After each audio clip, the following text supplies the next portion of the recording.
Good morning, everyone. Today, our group will present a case study from an educational psychology perspective.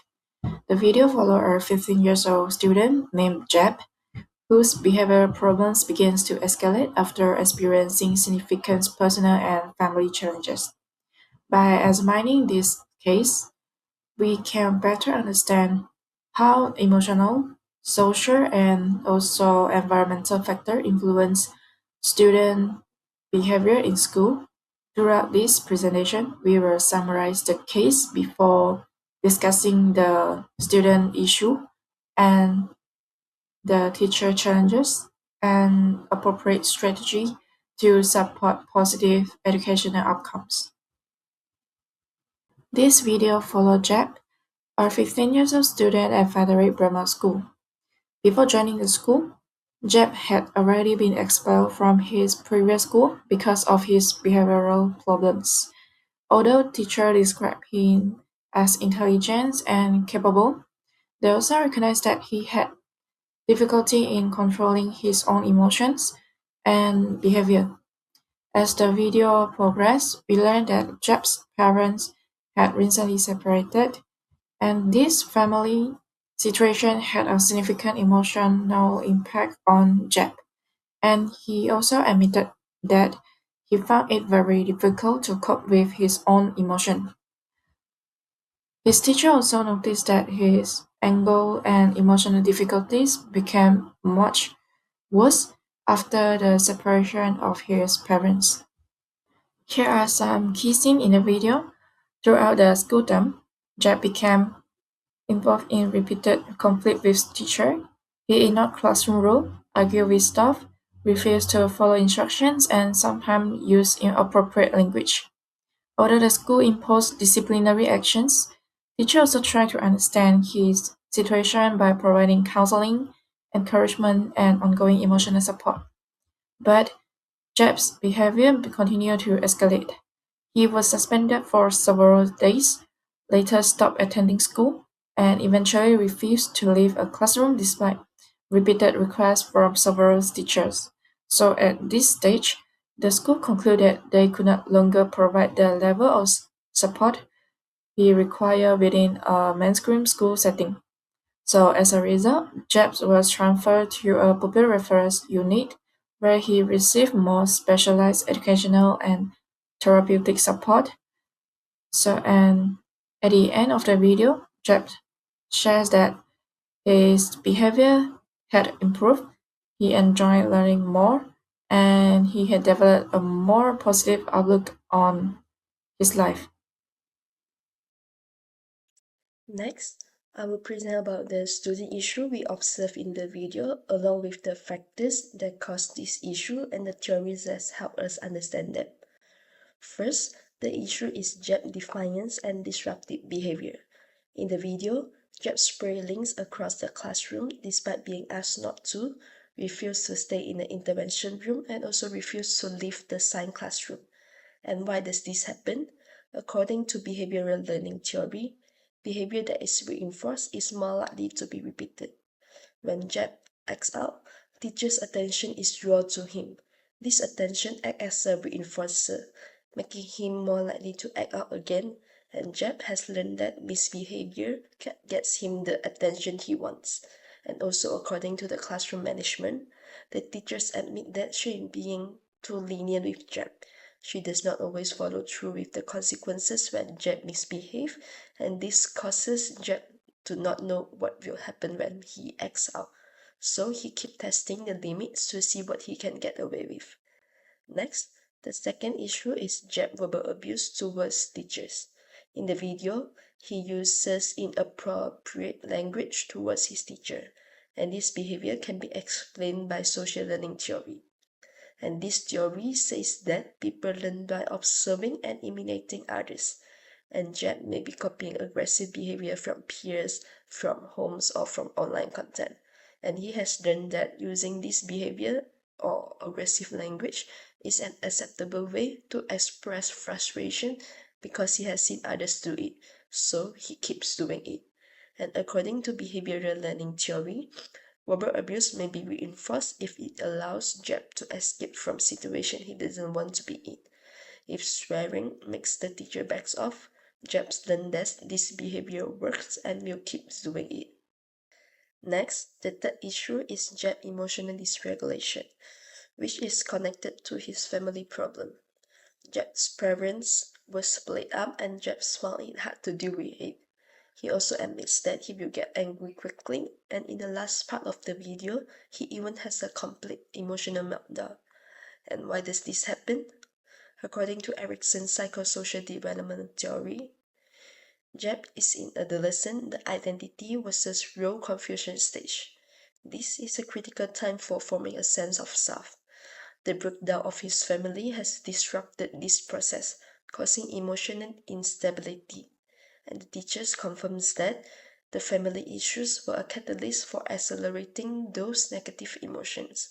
And according to social cognitive theory, Jeb lacks self-regulation skill. He has not learned how to manage his anger or calm himself down. And according to Maslow's hierarchy of needs, Jeb's basic needs for safety and belonging are threatened or are not met. And according to Maslow, these needs must be met before a student can focus on learning. Lastly, the fourth issue is Jeb's school refusal. We learned that Jeb has been absent all week, and the teachers confirmed that he has been refusing to come into school. And according to social cognitive theory, students with low self-efficacy do not believe they can succeed. And when students believe they will fail, they often avoid the situation to protect themselves from embarrassment. And this is called avoidance goal. Jeb refuses to come to school because he believes he cannot succeed there. So, to summarize, Jeb faces four main issues: defiance and disruptive behavior, verbal abuse, emotional dysregulation, and school refusal. Next, we are going to look at practical solutions for supporting students who are facing challenges in school. School intervention refer to the efforts and strategies that are initiated and managed within a school setting. Their purpose is to address and support challenging student behaviors, engagement, and emotional difficulties. These interventions are embedded in the daily operation of the school. They aim to help students manage their behavior, improve attendance, and succeed in their education. Now let's go through the specific interventions that school can implement. The first intervention is relationship building and emotional support. Here there is a focus on building relationship with students, listening to their perspective, and encouraging dialogue. An example of this will be ongoing one-to-one conversation with trusted staff like Miss Smith, who listen and validate the students' feeling. The second intervention is boundary setting and consistent consequence. In this area, fixed term exclusion or cooling off period are sometimes used as part of the intervention strategy. The goal is to help students step away from escalating situation and reflect on their actions. The third intervention is behavior management plans. These involve having clear rules and expectations combined with empathetic enforcement to balance care and discipline. At the same time, support is attended to students who struggle, for instance through repeated warnings about consequences as seen in Jeb's experience. The fourth intervention is engagement with family. This includes communication with Jeb mothers to support school attendance and address home influence. For example, Miss Smith worked with Jeb's mothers to encourage his return to school. There is also an awareness that family stress and external factors strongly influence student behavior. The fifth intervention is referral to specialist support service. This involves recognizing when mentoring support is insufficient and recommending transfer to outside specialist service. Example include a pupil referral unit or therapeutic support that provide intensive behavioral support tailored to his need. The last one, the sixth intervention, is focused on emotional regulation skill. This includes promoting coping strategies and resilience through school program and specialist support. It also means encouraging a positive outlook and self-awareness, which align with the observed change in Jeb by the end. These are the school interventions that can make a real difference for students facing challenges. The first issue faced by the teachers was defiance and verbal hostility. Jeb frequently used offensive languages towards teachers and staff. Whenever teachers tried to intervene or correct his behavior, he would respond by telling them to piss off. This made it difficult for teachers to build a positive relationship with him and maintain a respectful classroom environment. One of the main factors contributing to this behavior was family instability. After his parents separated, Jeb experienced significant emotional distress, which affected his ability to cope with challenges at school. Instead of expressing his emotion in a healthy way, he often reacted with anger and verbal aggression. This behavior can be explained using socio-cognitive theory. According to this theory, behavior is influenced by the interaction between personal factors, behavior, and the environment. When teachers expected Jeb to misbehave because of his past actions, he sensed that lack of trust. This affected his motivation and self-confidence, causing him to continue behaving defiantly and reinforcing the negative cycle. The second issue was rapid behavioral escalation. Jeb's emotions could change very quickly. Even a simple request, such as asking him to pick something up from the floor, could immediately turn into a confrontation because he believed the teacher was targeting him. A major factor contributing to this issue was emotional dysregulation. Jeb admitted that he became angry very quickly and often did not understand why his emotions changed so suddenly. Because he struggled to regulate his emotions, teachers had a very little time to calm the situation before it escalated. This made classroom management much more challenging. The third issue was refusal to comply. Jeb often refused to follow teachers' instructions, such as leaving the classroom when asked.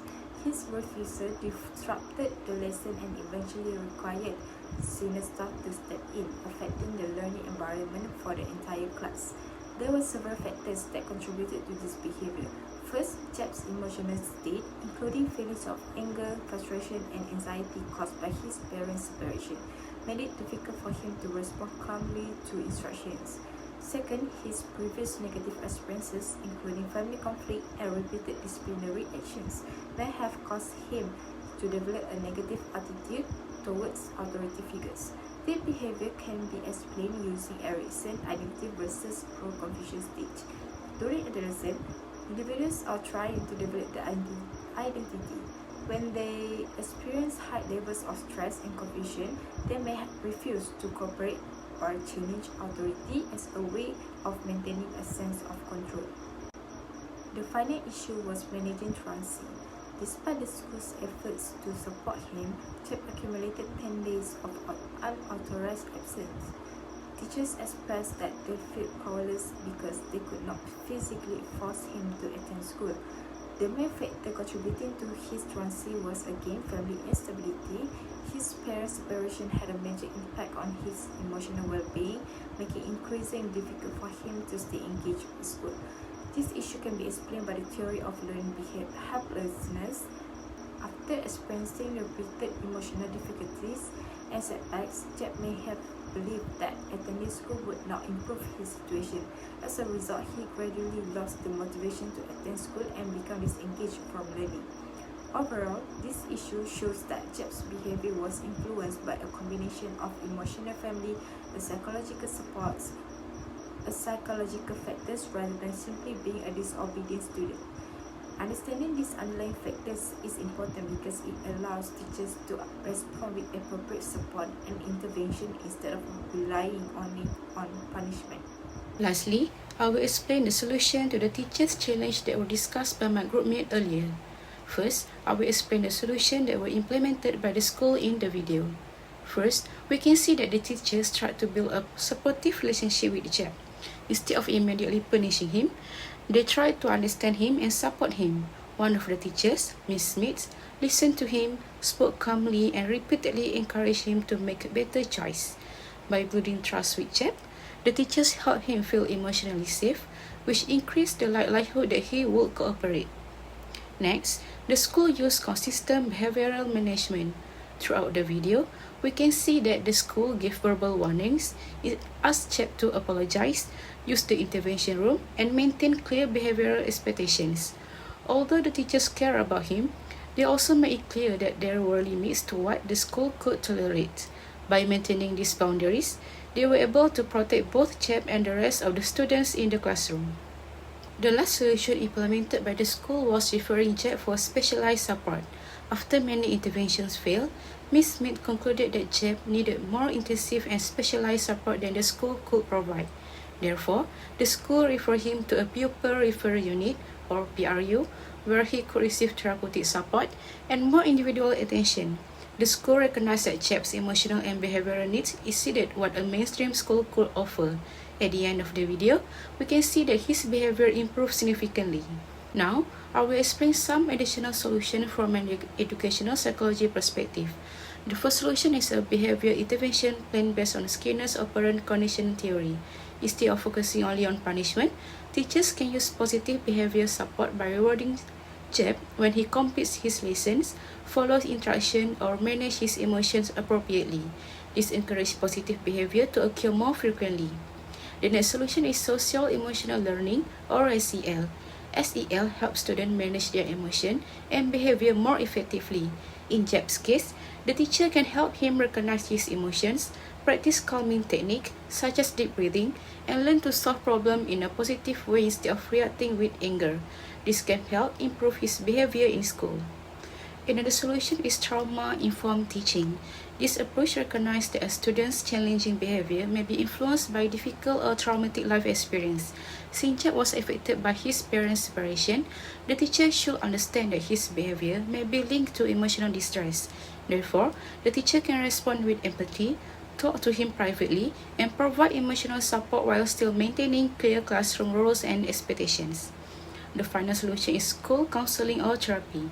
A school counselor can help Jeb express his feelings, manage his anger, and develop healthy coping skills. This helps address the root cause of his behavior rather than only focusing on the behavior itself. In conclusion, while the school implemented several appropriate strategies to support Jeb, educational psychology offers additional approaches that can further support students facing similar challenges. By combining behavioral support, social-emotional learning, trauma-informed teaching, and school counseling, teachers can better support students' emotional well-being and behavioral development. That's all from me. Thank you. In conclusion, this case illustrates on how emotional and family-related challenges can significantly affect student behavior, learning, and also school adjustment. The school made considerable effort to support Jeb through guidance, interventions, and consistent communication before deciding that specialist support was necessary.